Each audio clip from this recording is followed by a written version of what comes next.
Myeloproliferative neoplasms are a rare and heterogeneous group of hematologic disorders characterized by overproduction of mature and immature cells of myeloid lineage.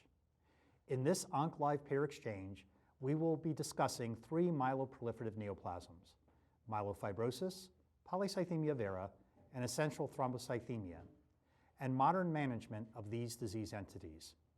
We'll discuss emerging data from the ASH 2019 annual meeting and the impact on clinical practice. I am Dr. Harry Erba, Professor of Medicine and a member of the Duke Cancer Institute in Durham, North Carolina. Joining me today are Dr. John Mascarenhas, Associate Professor at the Tisch Cancer Institute and Icahn School of Medicine at Mount Sinai in New York, New York. Dr. Mary Frances McMullen, Professor of Clinical Hematology in the School of Medicine, Dentistry, and Biomedical Sciences at Queen's University, Belfast, Northern Ireland. Dr. Robin Scherber, Assistant Professor of Medicine at UT Health San Antonio MD Anderson Cancer Center in San Antonio, Texas. And Dr. Moshe Talpaz, Professor in the Department of Internal Medicine at the University of Michigan Health System in Ann Arbor, Michigan.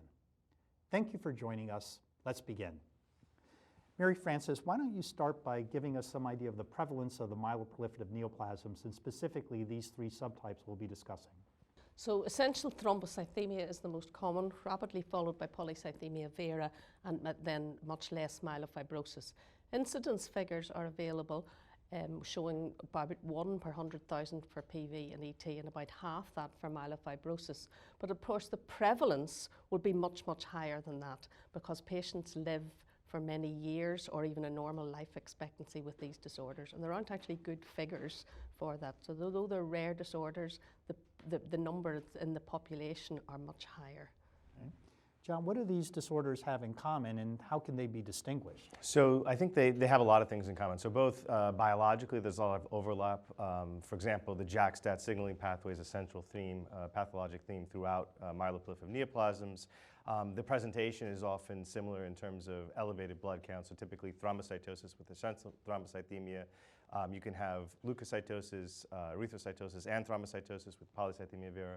And then in myelofibrosis, you can have either leukocytosis, leukopenia, typically anemia, and either thrombocytosis or thrombocytopenia, and usually more features of splenomegaly and extramedullary hematopoiesis with myelofibrosis. So there's a lot of clinical overlap, both in the bone marrow. There's a lot of pathologic overlap in terms of increased myeloid to erythroid ratio, atypical megakaryocytes. Typically, there's more fibrosis, reticulin, and collagen in patients with myelofibrosis. And importantly, patients with essential thrombocythemia and polycythemia can both progress to myelofibrosis. So there's a lot of exchange between and among these diseases. And as we talk further, you'll see a lot of the therapeutic approaches also have overlap. So Robin, sometimes I'm challenged because the pathologist will tell me that the bone marrow looks like essential thrombocythemia, but yet the patient has polycythemia. So as a clinician, what should I do? Should I follow the management of ET or follow the management of PV or some hybrid? That's a great question, and I think something that a lot of people struggle with, especially when you're getting a discrepancy between what a pathologist might think and bone marrow results and what clinically the patient might look like. I typically rely more on blood counts. Really, what are the blood counts doing to really decide whether or not I think patient has essential thrombocythemia or polycythemia vera. Now, certainly I want to see that, just as John had mentioned, the megakaryocytes. I want to see if they look atypical. It pushes me a little bit more towards myelofibrosis. I want to see if there is bone marrow fibrosis that's excessive. Pretty typical to get a 1 out of 3, even in ET and PV, but once it hits that 2 out of 3, I'm starting to think maybe this is myelofibrosis.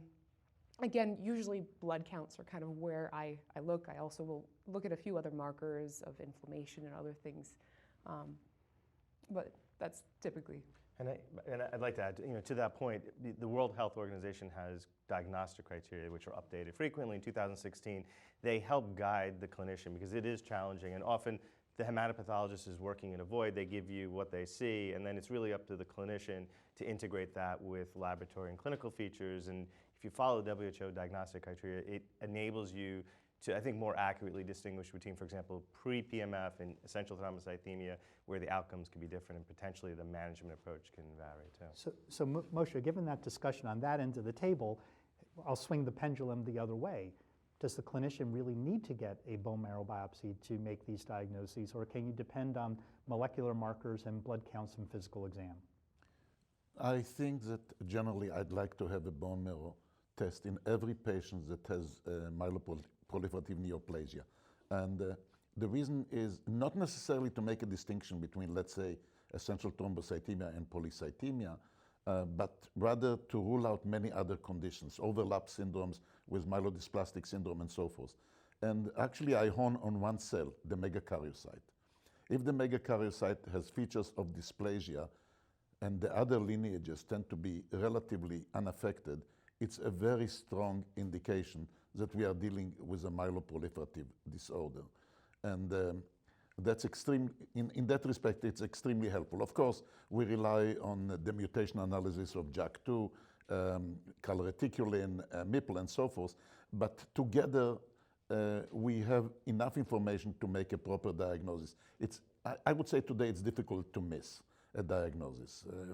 It's not a huge diagnostic problem, especially in making a differentiation from secondary conditions like secondary polycythemias or essential thrombocythemia that is a reaction to something else.